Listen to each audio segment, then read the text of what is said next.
yang arif dan bijaksana, yang kami muliakan para hadirin sebangsa dan setanah air yang berbahagia. Bunga seroja di tepi rawa, angin semilir membawa tenang. Mari simak syarahat kami bersama. Semoga menjadi cahaya yang terang. salam hangat dari kami untuk semua, karena Islam pun mengajarkan agar kita menyapa dengan akhlak. Dan tentu saja, A very good day to all of you. semoga hari ini menjadi hari yang penuh berkah, hikmah dan kemenangan bagi kita semua. Segala puji bagi Allah, Tuhan yang menurunkan Al-Quran sebagai pedoman kehidupan umat manusia. Salawat dan salam pun semoga tercurah kepada baginda besar Nabiullah Muhammad SAW, ialah pemimpin yang tidak hanya agung dalam spiritualitas, tapi juga unggul dalam membangun masyarakat yang adil dan damai. Hadirin yang dirahmati Allah, pada kesempatan kali ini izinkan kami membawakan syarahan yang berjudul Etika berdemokrasi dalam perspektif Al-Quran. sebuah tema yang sangat penting, terutama ketika kehidupan demokrasi kita hari ini tak hanya penuh perbedaan, tapi juga seringkali penuh perpecahan. Maka bagaimana sebenarnya Islam memandang demokrasi, dan lebih jauh, apa etika berdemokrasi yang diajarkan Al-Quran? Banyak yang mengira bahwa demokrasi adalah produk Barat yang asing dari nilai Islam, padahal jauh sebelum istilah demokrasi lahir di Yunani, Al-Quran telah menegaskan prinsip musyawarah, keadilan, Amanah dan tanggung jawab sosial. Dalam Al-Quran surah Al-Imran ayat 159, Allah berfirman berikut lantunannya.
godaan syaitan yang terkutuk dengan menyebut nama Allah yang Maha Pengasih lagi Maha Penyayang. Maka disebabkan rahmat dari Allah lah kamu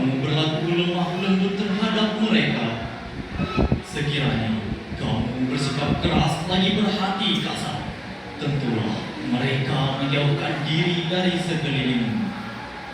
Karena itu, maafkanlah mereka, mohonlah ampun bagi mereka, dan bermusyawarahlah dengan mereka dalam urusan itu.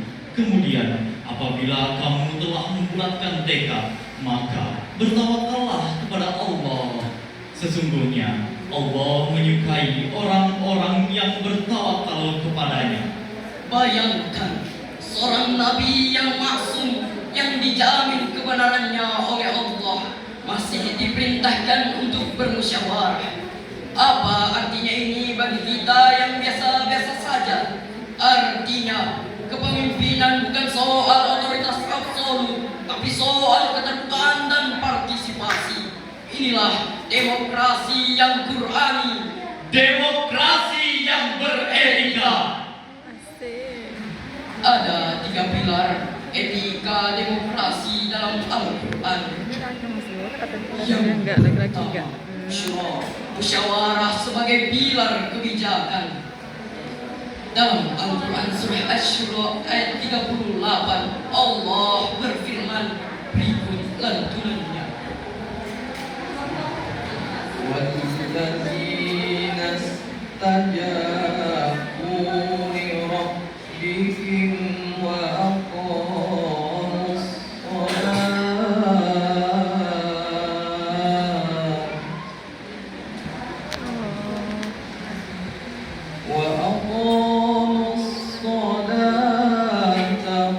وأمرهم شورى بينهم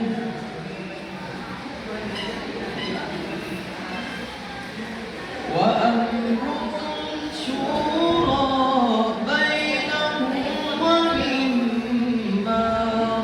رزقناهم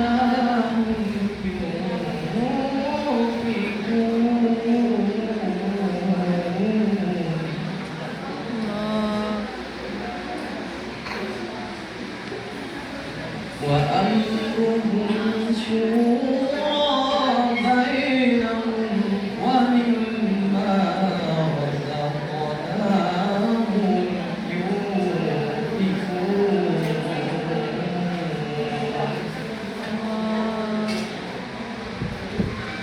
صدق الله العظيم. Dan bagi orang-orang yang menerima atau mematuhi seruan Tuhannya dan mendirikan sholat, sedang urusan mereka diputuskan dengan musyawarah antara mereka, dan mereka menafkahkan sebagian dari rezeki yang kami berikan kepada mereka. Maha benar Allah yang maha agung atas segala firman-Nya.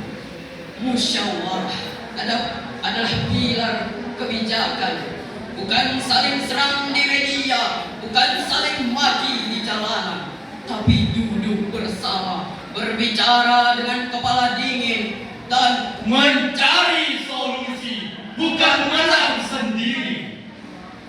Rasulullah Sallallahu Alaihi Wasallam selalu bermusyawarah dengan para sahabat. Bahkan apabila sebagian keputusan itu berbeda dari pendapat beliau pribadi. Kemudian yang kedua, tasawuf, toleransi sebagai akhlak demokrasi. Hadirin yang kami muliakan, demokrasi memberi ruang untuk kita berbeda. Namun Al-Quran mengajarkan bagaimana agar kita bersikap saat berbeda. Berdemokrasi tanpa akhlak hanya akan memunculkan sebuah permusuhan. Maka kita perlu menghidupkan tasamuh dan toleransi agar pilihan politik tidak merusak ukhuwah Islamiyah. Bukankah Rasulullah SAW pernah bersabda, "Al-muslimu man salima al-muslimuna min lisanihi wa yadihi." Muslim sejati adalah yang membuat orang lain selamat dari lisan dan tangan. Maka para hadirin, jangan hanya berpendapat bahwa cinta itu damai, tapi buktikan dengan lisan dan tulisan yang santun. Kemudian yang ketiga dan yang terakhir, amanah. Kepemimpinan adalah tanggung jawab. Jabatan adalah amanah. Kepemimpinan dalam sistem demokrasi bukanlah milik yang paling populer, tapi yang paling mampu dan paling jujur. Maka etika berdemokrasi menuntun kita untuk memilih dan dipilih dengan tanggung jawab, bukan karena harta. Hoax atau huru hara. Dalam budaya barat dikenal pepatah, with power comes great responsibility. Dengan kekuasaan besar Datang pula tanggung jawab besar. Dan dalam budaya Korea kita mendengar Malhan Madye Chenyong Bitto Kang Linda. satu kata yang baik Bisa membayar utang 1000 nyam. Artinya kata-kata memiliki kekuatan besar dalam membentuk arah demokrasi. Jika kata-kata kita penuh fitnah, demokrasi akan pecah. Namun jika kata-kata kita penuh hikmah, demokrasi akan sejuk dan menguatkan bangsa. Hadirin yang dirahmati Allah, demokrasi bukan sekedar sistem pemerintahan. Bagi kita umat Islam, demokrasi adalah medan dakwah nilai-nilai Qur'ani. Maka mari kita isi demokrasi ini dengan akhlak, kesantunan Dan semangat musyawarah. jangan jadikan demokrasi sebagai topeng ego, tapi jadikan demokrasi ini sebagai jalan menebar rahmat dan maslahat. Mari kita tanamkan dalam hati bahwa berbeda pilihan bukan berarti bermusuhan. Kita boleh tidak sejalan, tapi kita tetap saudara dalam iman dan kemanusiaan. Sebagai penutup, izinkan kami membawakan pantun. Pagi hari ke pasar ikan, membeli tombol dan cumi-cumi Jika Al-Quran jadi pedoman, demokrasi pun tumbuh harmoni. burung merpati terbang di awan. menyapa langit membawa damai Etika Qurani jika diterapkan, maka Indonesia akan tetap tentram dan damai. Demikian pula syarat ini kami sampaikan. Semoga etika berdemokrasi dalam perspektif Al-Quran tidak hanya menjadi wacana, tapi dapat juga kita amalkan bersama. Wallahu a'lam bishawab. Wassalam.